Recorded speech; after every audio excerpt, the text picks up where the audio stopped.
आयर्याणम् नमो उवच्छायाणम् नमो लोये सब्बसाहूणम् येषु पंच नमोकारो सब्बपापनाशनो मंगलानं च सब्बेषु परमं हवै मंगलम्।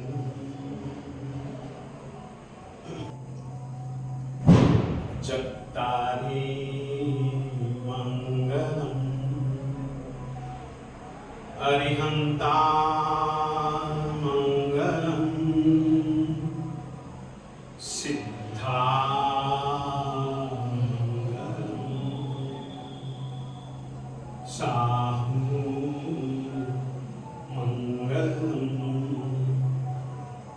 केवली पन्नतो धम्मो मंगलम् चत्तारि उत्तमा अरिहन्ता उत्तमा सिद्धा उत्तमा साहू उत्तमा केवली पन्नतो धम्मो लोगुत्तमो चत्तारि शरणं भवज्जामि अरिहन्ते शरणं भवज्जामि सिद्धे शरणं भवज्जामि साहू शरणं भवज्जामि केवली पन्नत्तं धम्मं शरणं भवज्जामि। युगादावालंबनम।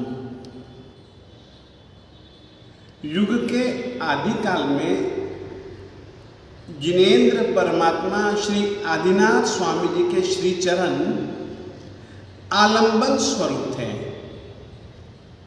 इस पद में जो युगादव युग का आदिकाल, प्रारंभ काल, जो अपने को स्वीकारना है वो कैसा था, उस विषय में अपन लोग विचारणा कर रहे थे।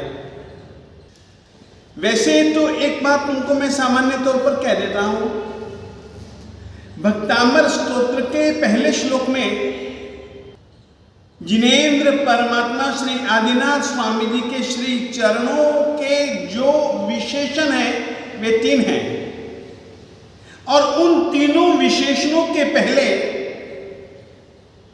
आप युगादव इस शब्द का अर्थ निश्चित समझें। यानी कि युग के आदिकाल में जिन जिन देवताओं ने भक्ति करी उनके भाग्यों को तीव्र करने वाले परमात्मा के श्री चरण थे। उनकी आत्मा में व्याप्त पाप का नाश करने वाले जो परमात्मा के श्री चरण थे वो युग के आदि काल में थे। और इसी ही तरीके से युगादि इस शब्द का अर्थ आप लोग तीसरे विशेषण के साथ में भी समझें।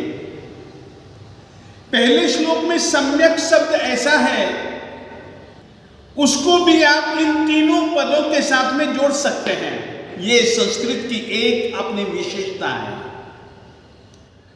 अब वो युग का आदिकाल कैसा था, मनुष्यों की हर एक प्रकार की सुख सुविधा के लिए सभी साधनों को जुटाने वाला और सभी साधनों को लुटाने और देने वाले जो कल्प वृक्ष थे, उनमें से मत्तांग नाम के कल्प वृक्ष के विषय को लेकर के मैं कुछ बता चुका हूं, परंतु आप भी जानते हैं पहले भी वह जरूरत थी और आज भी वह जरूरत है। जिस तरीके से मुझको दूध पीना हो, दूध मेरे शरीर मेरी इंद्रियों को पुष्टि देने वाला एक रस है। मैं यूं तो नहीं पीता हूं, एक गिलास में पीता हूं, तो गिलास एक पात्र है। उस समय भी खाने के लिए, पीने के लिए या अन्य कार्यों के लिए पात्रों की जरूरत पड़ती थी। आज की तारीख में यंत्रों के माध्यम से, मिट्टी इत्यादि साधनों के माध्यम से कुंभार पात्र बना देता है, मशीनें पात्र बना देती हैं, अलग अलग धातु की भी।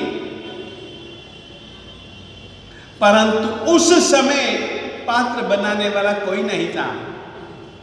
उस समय कल्प वृक्ष ही मनुष्यों को उनकी इच्छा के अनुसार पात्र दे देते थे, और वो पात्र देने वाले जो कल्प वृक्ष होते हैं, वे भृत्तांग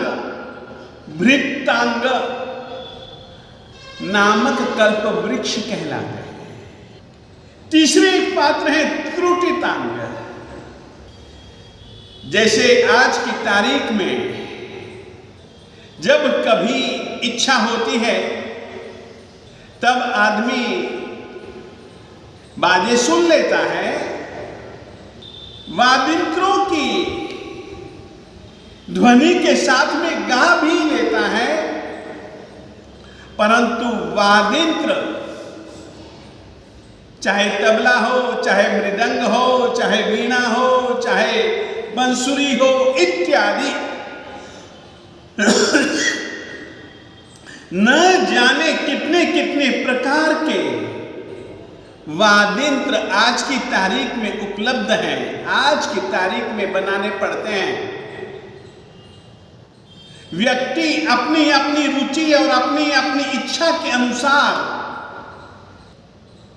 अलग अलग तार इत्यादि साधनों का उपयोग कर लेता है, परंतु जिस समय इस तरीके के बाजे तो न थे, परंतु बाजों की, वाद्यंत्रों की आवाज को सुनने की इच्छा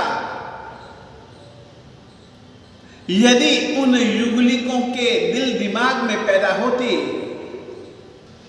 बजाने की इच्छा होती, तो उस तरीके के वाद्यंत्र देने वाले जो कल्प वृक्ष होते थे, वे कल्प वृक्ष त्रुटितांग कहलाते थे। इसी प्रकार से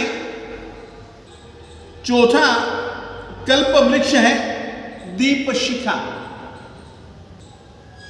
नाम के अनुसार ही काम।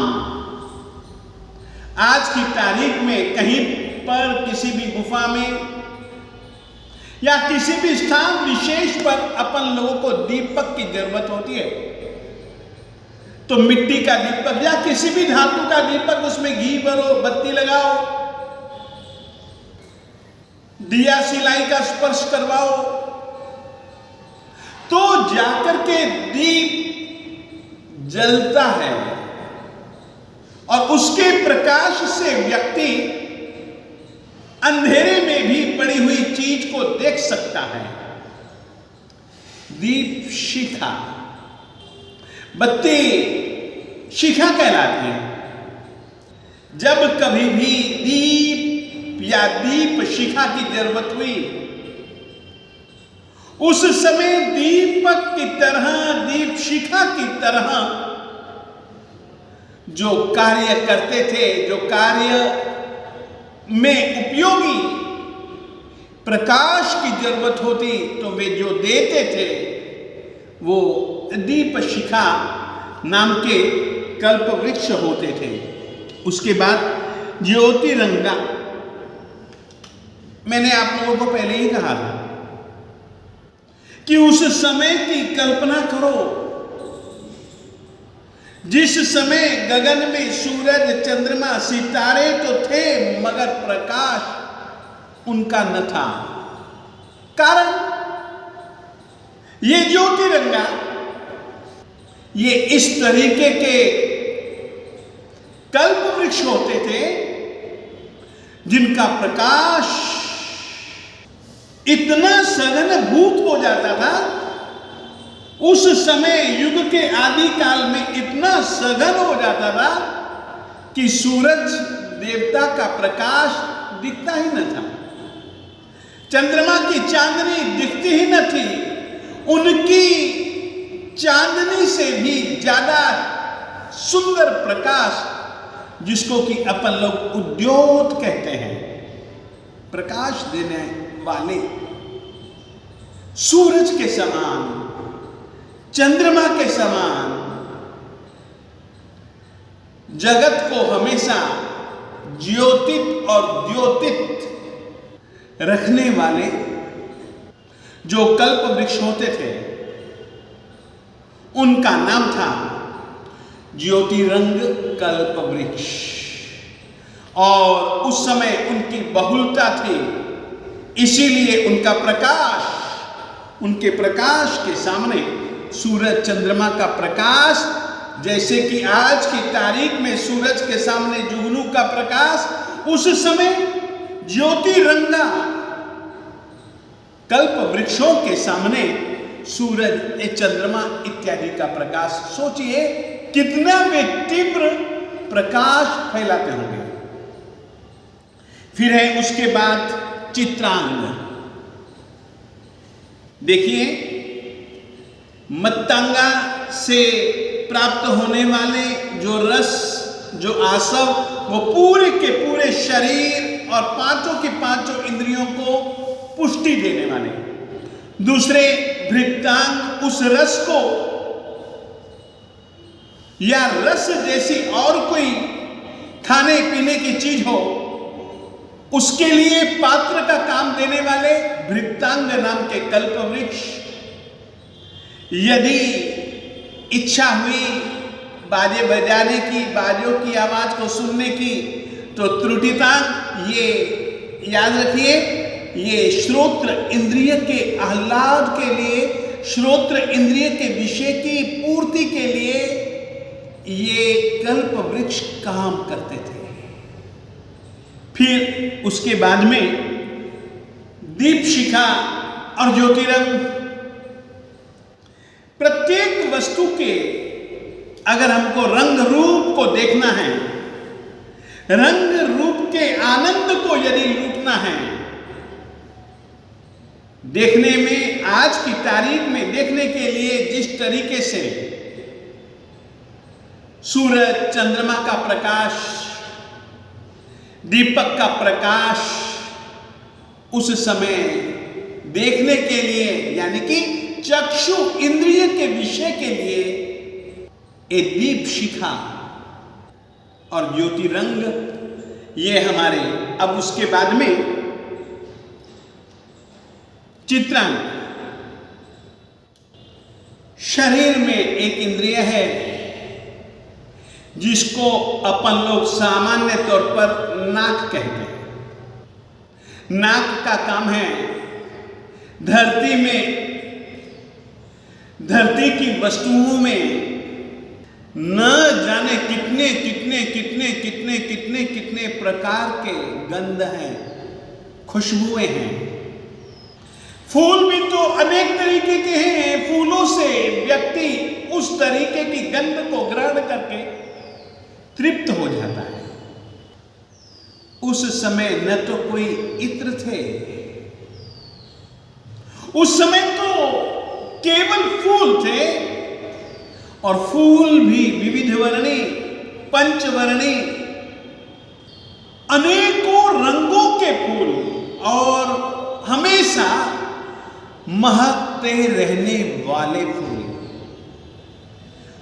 इस तरीके के व्यक्ति को जैसे जिन जिन फूलों की जरूरत होती, उस तरीके की गंध से पूर्ण फूल व्यक्ति को किसी दूसरे पौधे से मांगने की जरूरत नहीं, किसी दूसरे पौधे के पास में जाकर के उसको तोड़ने की जरूरत नहीं। जैसे फूल चाहिए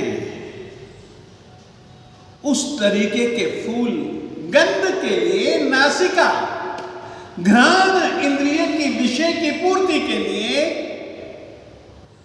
यदि कोई फूल देने वाले कल्प वृक्ष थे तो वे एक चित्रांग नाम के कल्प वृक्ष थे। फिर उसके बाद एक अपनी अगली इंद्रिय है, श्रोत्र इंद्रिय के लिए त्रुटितांग, नासा इंद्रिय के लिए, घ्राण इंद्रिय के लिए चित्रांग। अब उसके बाद में आते हैं एक इंद्रिय रसना इंद्रिय। यदि आत्मा की एक इच्छा हो गई अलग अलग रसों को लेने की, अलग अलग स्वादों को चखने की, आज की तारीख में यदि मेरी मिठाई खाने की इच्छा है तो बाजार जाता हूं, मिठाई की दुकान ढूंढता हूं, न जाने उसने कितनी सारी मिठाइयां, कितने सारे नमकीन, कितने सारे खट्टे मीठे पदार्थ बनाए होते हैं।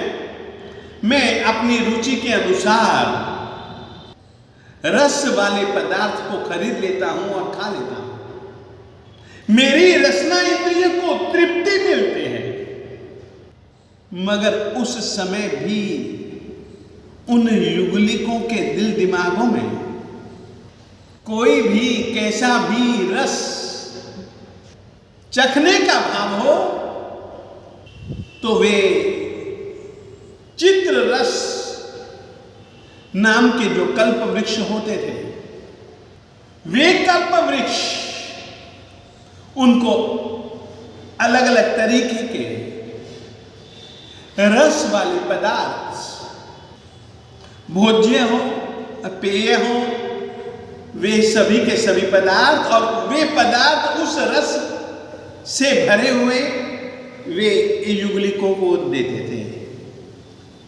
आज की तारीख में मुझको या किसी को भी अपनी उंगलियां अंगूठियों से सजाने की इच्छा हुई, किसी को किसी प्रकार के आभूषण की अगर जरूरत हो जो कि जड़े हुए इस तरीके के मणियों से जड़े हुए आभूषण शरीर को सजाने के लिए आदमियों की आज ही इच्छा होती है, ऐसा नहीं, पहले युगलिक लोगों की भी इच्छा होती थी, मगर युगलिक लोग न तो बनाते थे, न उस समय कोई बनाने वाला था। उस समय तो ये ही 10 प्रकार के कल्प वृक्षों के माध्यम से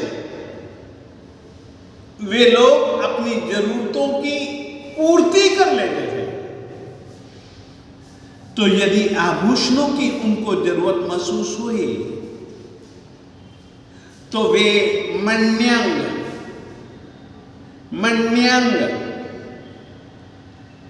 इस प्रकार के कल्प वृक्षों के पास में जाते और वे उनको आभूषणों की पूर्ति कर देते थे। आप सोचिए कितने वे पुण्यमान आत्मा थे। मैं कहना चाहता हूं जैन परंपरा मानती है अकर्म युग में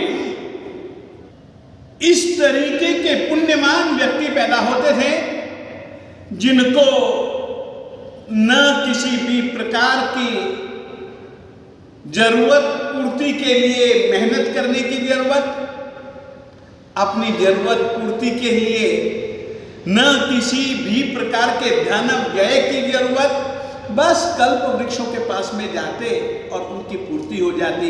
सोचिए कितने पुण्यमान होते थे वे युगलिक लोग। ये युगलिकों के युग की मैं बात तुमसे कह रहा हूं। इस तरीके के मण्यंग कल्प वृक्ष होते थे जो उनके आभूषणों की पूर्ति कर देते थे। अब 9वें तरीके के कल्प वृक्ष तो बड़े अद्भुत होते थे। एक बात ये भी कह देना चाहता हूं, 10 के 10 प्रकार के कल्प वृक्ष बहुत घटाधार होते थे, बहुत बड़े बड़े होते थे, बहुत विशाल होते थे, ऊंचे ऊंचे भी इतने होते थे क्योंकि आदमी भी उस समय बहुत ऊंचे बहुत ऊंचे बहुत ऊंचे होते थे, बहुत बड़े होते थे। उनके अंग प्रत्यंग भी बहुत बड़े बड़े होते थे। उनको रहने के लिए भी आप सोचिए कितने बड़े मकानों की जरूरत पड़ती होगी। परंतु वे मकान आज की तारीख में कई पंछी घोंसला बनाते हैं अपने लिए, अपने परिवार के लिए। ठीक है, युगलिकों का परिवार तो होता नहीं, बस मृत्यु से कुछ दिन पूर्व एक युगल को जन्म देता, थोड़े से दिन पालन पोषण करता और फिर जम्भाई आती पहले आरे के युग के युगलिकों को, तो वे उसी के साथ में प्राण छोड़ देते थे। न कोई रोग, न कोई शोक। आपको कह देना चाहता हूं, आज की तरह उस समय कोई क्षुद्र कीट, मक्खी, मच्छर, डांस इत्यादि इस तरीके के क्षुद्र जीव होते ही नहीं थे। उस समय पशु तो सभी पाए जाते थे, परंतु पशु भी बड़े भद्र परिणामी होते थे, क्रूर कठोर नहीं। उस समय भी पंछी तो सब होते थे। आज की तारीख में पाए जाने वाले पंछियों की जाति से भी अधिक, अनेकानेक गुने अधिक जाति वाले पंछी होते थे, परंतु वे भी भद्र परिणामी होते थे, हिंसक नहीं होते थे। उस समय भी जैसे कि आज की तारीख में चाचा, ताया, मामा इत्यादि, हम कई तरीके के पति पत्नी इत्यादि संबंध तो रखते हैं। किसी के छूट जाने पर वियोग में रोते भी हैं। उस समय भी सभी संबंधी होते थे, परंतु आपस में इतना प्रगाढ़ राग, इतना प्रगाढ़ किसी शत्रु के प्रति विद्वेष जितना आज पाया जाता है, पहले शत्रु तो लगभग होते ही नहीं थे, होते भी थे तो शत्रुता का भाव उतना तीव्र नहीं होता था। स्नेह तो सभी होता था, परंतु स्नेह में जो प्रगाढ़ता होनी चाहिए थी, वैसी प्रगाढ़ता उस समय उन व्यक्तियों के दिल दिमागों में, आत्माओं में नहीं पाई जाती थी।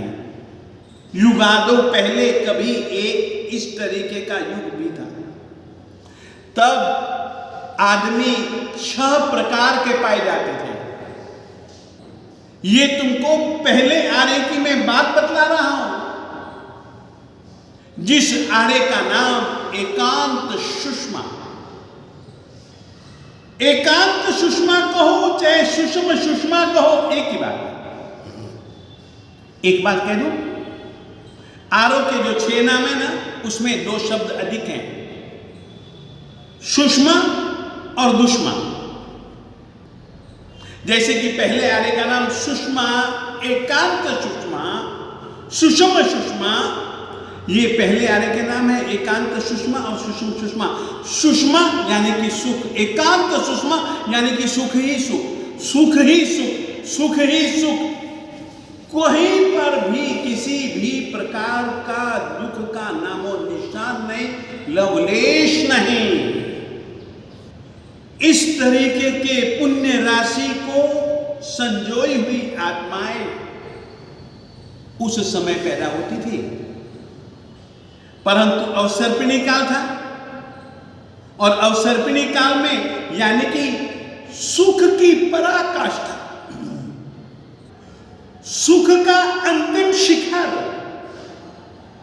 सबसे ऊपर का हिस्सा यानी कि अवसर्पिणी काल का पहला आरा मनुष्यों के लिए, नर नारियों के लिए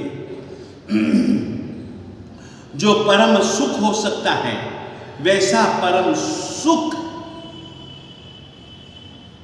अवसर्पिणी काल के पहले आरे में उत्पन्न होने वाले युगलिकों को प्राप्त था।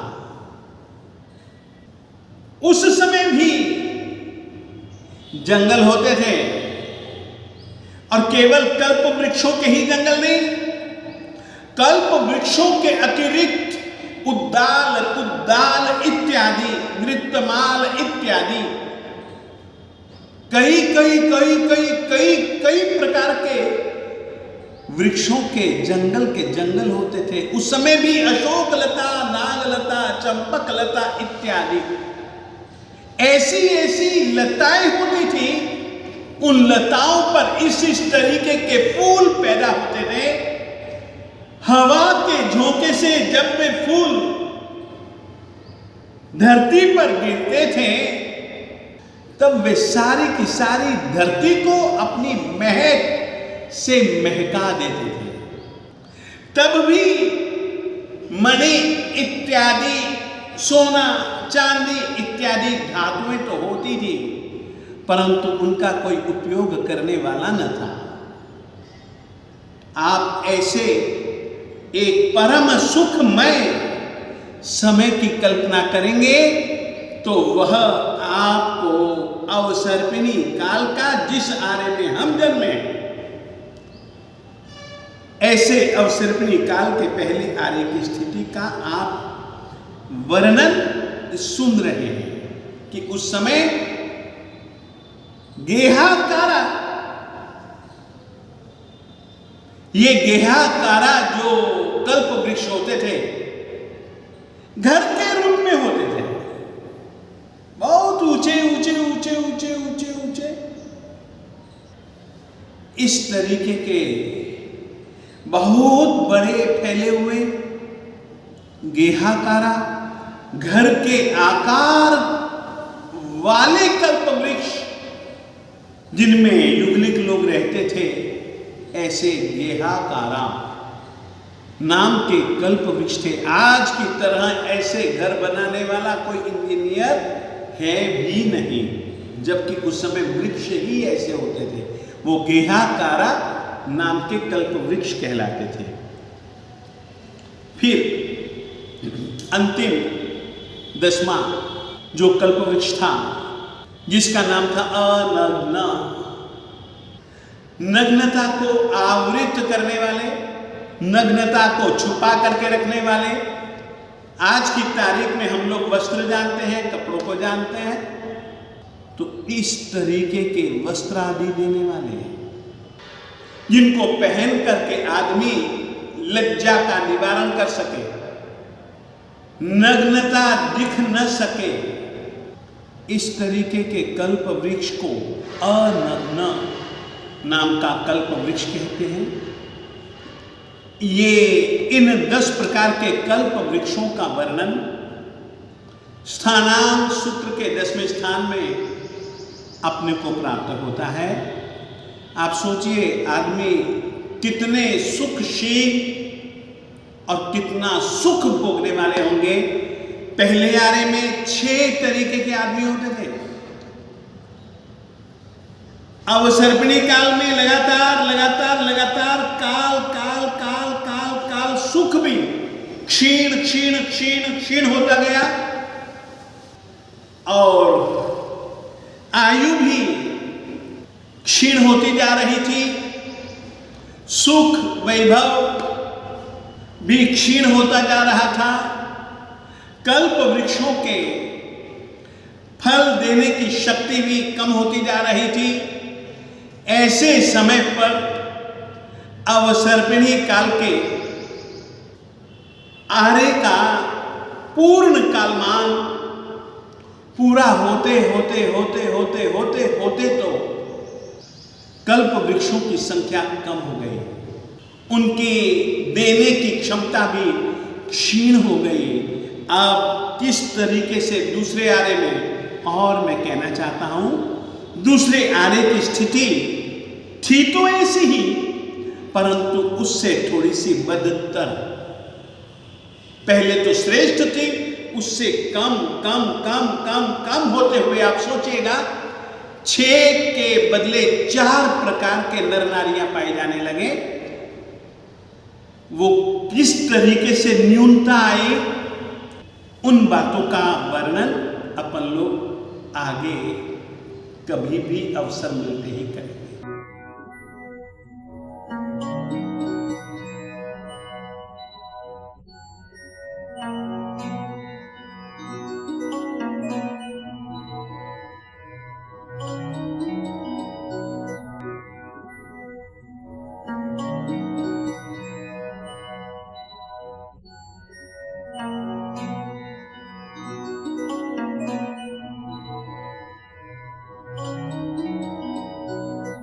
तुम तो भले विराजो जी, आदिश्वर महाराज रणकपुर भले विराजो जी, आदिश्वर महाराज।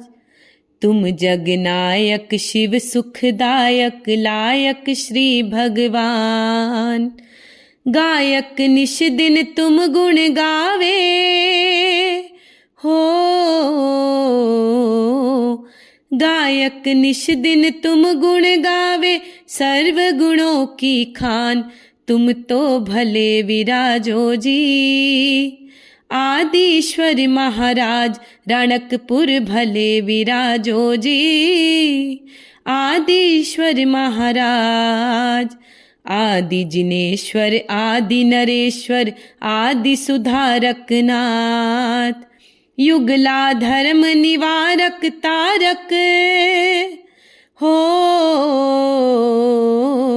युगला धर्म निवारक तारक।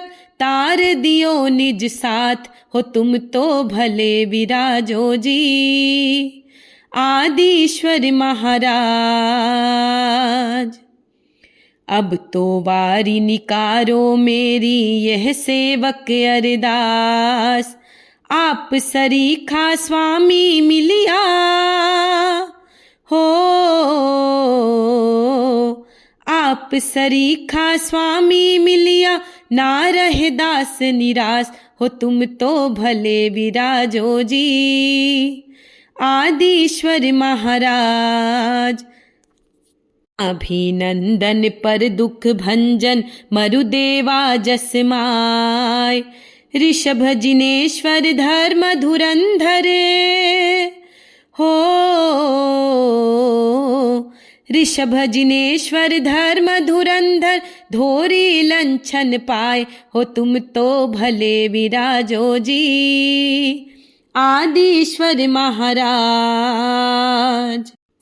नलिनी गुल्भ विमान सरीखा त्रैलोक्य दीपक नाम, धन्ना शाह पोरवार बनायो हो, धन्ना शाह पोरवार बनायो सुंदर जिनवर धाम हो। तुम तो भले विराजो जी, आदिश्वर महाराज। समवसरण में जैसे सोहे चतुर्मुखी जिन राय, तिम तुम दर्शन भवि मन मोहे हो, तिम तुम दर्शन भवि मन मोहे आनंद मंगलदाय हो। तुम तो भले विराजो जी, आदिश्वर महाराज। संवत रस ऋषि अंक शशांके पूनम फाल्गुन मास, आत्म लक्ष्मी हर्ष अनुपम हो, आत्म लक्ष्मी हर्ष अनुपम चाहे वल्लभ दास हो, तुम तो भले विराजो जी। आदिश्वर महाराज रणकपुर भले विराजो जी, आदिश्वर महाराज। शिवमस्तु सर्वजगतः परहितनिरता भवन्तु भूतगणाः, दोषाः प्रयान्तु नाशम्, सर्वत्र सुखी भवतु लोकः। सर्वमङ्गलमाङ्गल्यं सर्वकल्याणकारणं, प्रधानं सर्वधर्माणां, जैनं जयति शाश्वतम्।